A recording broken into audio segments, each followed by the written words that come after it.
নোয়াখালীর বাজারগুলোতে শাকসবজির দাম ক্রমে বাড়ছে, এতে ভোগান্তিতে পড়েছেন সাধারণ মানুষ। এ বিষয়ে বিস্তারিত জানাতে এখন আমাদের সঙ্গে সরাসরি যুক্ত হচ্ছেন সহকর্মী মাওলানা সুজন। সুজন, শাকসবজির দাম বাড়ার পেছনে মূল কারণ কি এবং এতে সাধারণ মানুষের প্রতিক্রিয়া কি, আমাদেরকে বিস্তারিত জানাবেন। পার্বণ, আপনাকে শুরুতে জানিয়ে রাখতে চাই আমি এখন দাঁড়িয়ে আছি নোয়াখালী পৌরবাজারে, যেটি নোয়াখালী পৌর শহরের একমাত্র ফুচকা বাজার হিসেবে পরিচিত। তো আসলে সকাল থেকে এই বাজার ঘুরে যে চিত্র আমি দেখতে পেয়েছি, যে বাজারে যে সবজির একটি সরবরাহ কম রয়েছে বা সবজির কিছুটা সংকট রয়েছে। এই সময়ে যেসব সবজি বাজারে থাকার কথা তা প্রয়োজনের তুলনায় অত্যন্ত কম।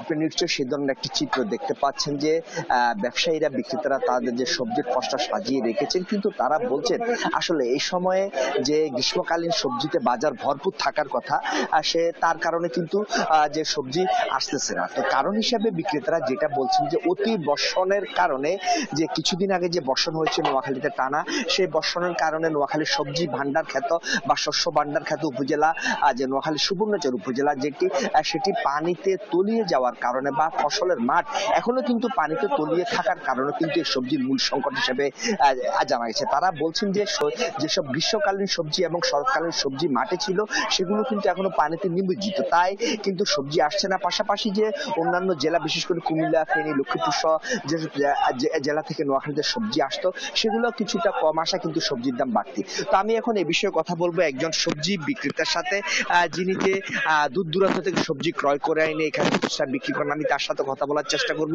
আমি তার কাছে জানতে চাইবো, হঠাৎ করে যে নোয়াখালীতে সবজির বাজার উত্তপ্ত কেন? হঠাৎ করে আসলে সবজি বাজার উত্তপ্ত নোয়াখালীতে আমাদের যে সবজির এখন মৌসুম, এই সবজির মৌসুমে আমরা ভরপুর সবজি পাচ্ছি না। সেটার কারণ হলো অতি বর্ষণের কারণে আমাদের কৃষক চাষ করতে পারছে না। আমাদের অনেক কৃষক অনেক সবজি চাষ করেছে, তারা সবজি চাষ করে বৃষ্টির কারণে তাদের কৃষিক্ষেত নষ্ট হয়ে গেছে, ফসলের মাঠ নষ্ট হয়ে গেছে। আমাদের নোয়াখালীতে এখন যে সবজির মৌসুম, আমরা সবজি পাচ্ছি না।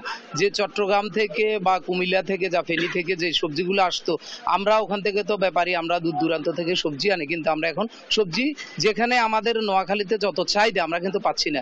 আমাদের লোকালটাও পাচ্ছি না, কুমিল্লাতেও নিম্ন অঞ্চলে আসলে সবজিগুলো চাষ হয় কিন্তু চর অঞ্চলে।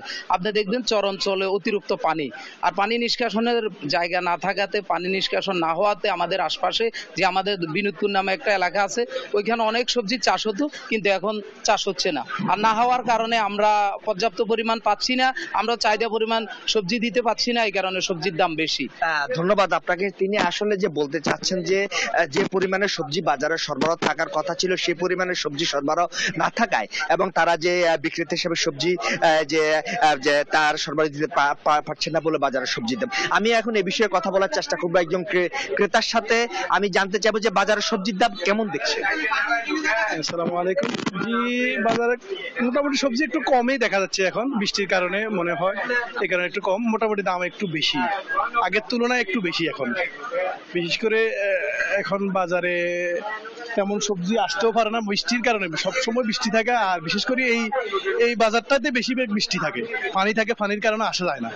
ধন্যবাদ আপনাকে। তিনি যেমনটি বলছিলেন যে আসলে যে বাজারে সবজির সরবরাহ কম এবং একই সাথে সবজির দামও বেশি। তবে নোয়াখালীতে বাজারে সবচেয়ে বেশি যেটা যে কাঁচা মরিচের ঝাঁজ, যেটি জানতে পেরেছি 240 টাকা থেকে 260 টাকা বা 280 টাকা কেজি দরে কাঁচা মরিচ বিক্রি হচ্ছে।